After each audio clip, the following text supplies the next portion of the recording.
আসসালামু আলাইকুম, সবাই কেমন আছেন? আমরা এই মুহূর্তে যাচ্ছি ফেনী জেলা দাগনভূঞা উপজেলার প্রতাপপুর জমিদার বাড়ি। ভিডিওটা শুরু করার আগে বলতেছি, যারা আমার ফেসবুক পেজটা এখনো ফলো দেন নাই, ফলো দিয়ে আমার পাশে থাকবেন। আপনাদের সাপোর্ট পাইলে আমি সবসময় আপনাদেরকে নতুন নতুন ভিডিও আপডেট দিই। ইনশাল্লাহ শুরু করা যাক আমাদের আজকের ভিডিও। দেখতে দেখতে চলে আসলাম আমরা প্রতাপপুর জমিদার বাড়ি। সামনে থেকে আপনাদেরকে ভিউটা দেখার চেষ্টা করতেছি। এটা হচ্ছে জমিদার বাড়ির পুরোটা ভিউ। চলেন কথা না বাড়িয়ে আমরা বাড়ির ভিতরে দিকটা দেখে আসিস। বাড়িটি 1850 সাল অথবা 1860 সালের মধ্যে নির্মাণ করা হয়। দুই ভাই এই বাড়িটি নির্মাণ করে। সূত্র অনুযায়ী জানা যায়, এক ভাই রামকৃষ্ণ সাহা, অপর ভাই রামনাথ সাহা। এই বাড়িটি প্রায় 13 একর জমির উপর নির্মাণ করা হয়। এই বাড়িটি যে দুই ভাই নির্মাণ করেছিল তারা ছিল মোট 5 ভাই। ভিতরে ঢুকলে দেখা যায় দোতলা ভবনের 5টি বাড়ি, 5টি দোতলা ভবন ভিতরে দেখা যায়। তৎকালীন সময়ে এ বাড়িতে অনেক লোকের আনাগোনা ছিল। জমিদার বাড়ি বলে তাদের আলাদা একটা নাম খ্যাতি ছিল। স্থানীয় এক লোকের সাথে কথা বলে দেখলাম, সূত্রে জানা যায় এই বাড়ির জমিদাররা 1996 সালে পর্যন্ত এই বাড়িতে ছিল। পরে তারা এক একজন এক এক দিকে চলে যায়। কেউ কেউ ঢাকা, কেউ চট্টগ্রাম, কেউ কেউ আবার জানতে পারি ভারতের ত্রিপুরা রাজ্যে চলে যায়। চলুন আমরা বাড়ির ভিতরটা একটু দেখে আসি। আমার কাছে একটা অবাক করা বিষয় লাগলো বাড়ির কারুকাজগুলা। 1850 সালে বাড়িটি নির্মাণ করে। তখনকার ডিজাইনার বাড়িগুলা খুবই সত্যি অসাধারণ। এটা হচ্ছে বাড়ির পিছন সাইড। এখানে প্রত্যেকটা ভবনের জন্য আলাদা আলাদা এক একটা করে পুকুর আছে। মোট 13টা পুকুরের ভিতরে আমরা এখানে 8-10টা দেখতে পাই। বাকিগুলো সম্ভবত ভরাট হয়ে গেছে। অনেক বিশাল জায়গা, গাছপালা পড়ে আছে। পরিচর্যা মেরামতের অভাবে বাড়িটা পুরনো ভূতের বাড়ি পরিণত হয়েছে। অনেক দূর দূরান্ত থেকে দর্শনার্থীরা এই বাড়িটা দেখার জন্য আসে। আমিও এ পর্যন্ত 2-3 বার হয়ে গেল আসা। ভিতরে কক্ষগুলো দেখেন, খুবই সুন্দর সাজানো। এত আগেও বাড়িগুলো এত সুন্দর ডিজাইন, যেটা বাস্তবের সাথে অনেক মিল।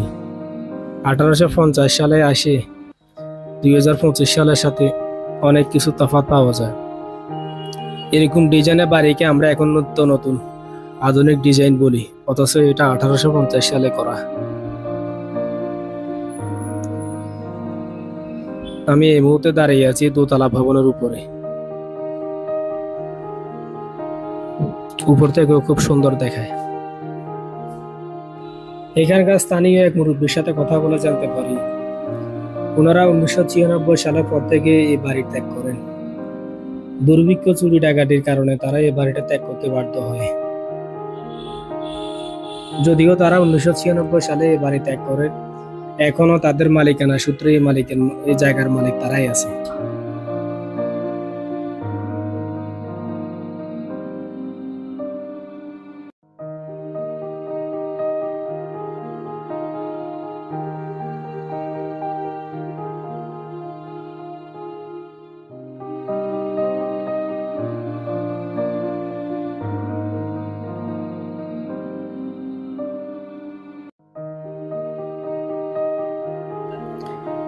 যেহেতু বাড়ির মালিক 5 ভাইয়ের জন্য 5টা বাড়ি নির্মাণ করা হয়। মেরামত আর পরিচর্যার অভাবে ধসে পড়তেছে বিল্ডিং গুলা।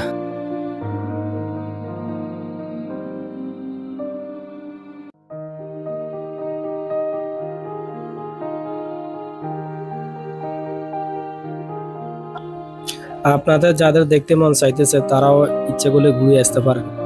তবে আমার মতে দিনের আলোতে সকালবেলা এসে দেখে যাওয়াটা ভালো। আর সন্ধ্যার সময় এদিকে না ঝামেলা হয়, লোকাল ফলাফাইনে অনেক ডিস্টার্ব করে, যেটা আমি জানতে পারলাম। এই জন্য আপনারা দিনের আলোতে, বিশেষ করে সকালবেলা আসলে বেশি ভালো হয়। ঘুরে দেখে যাবেন, খুব ভালো লাগবে।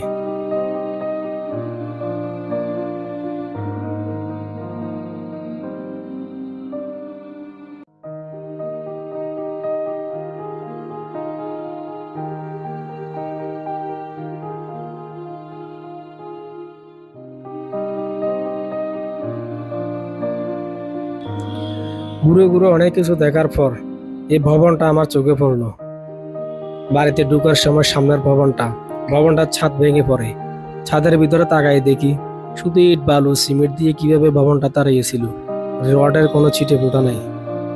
তো বন্ধুরা, আজকে এই পর্যন্ত, দেখা হবে অন্য কোনো ভিডিওতে। যদি ভালো লাগে লাইক কমেন্ট শেয়ার করে দিবেন, ইনশাল্লাহ পাশে থাকবেন। দেখা হবে অন্য কোনো ভিডিওতে। আজকে এই পর্যন্ত।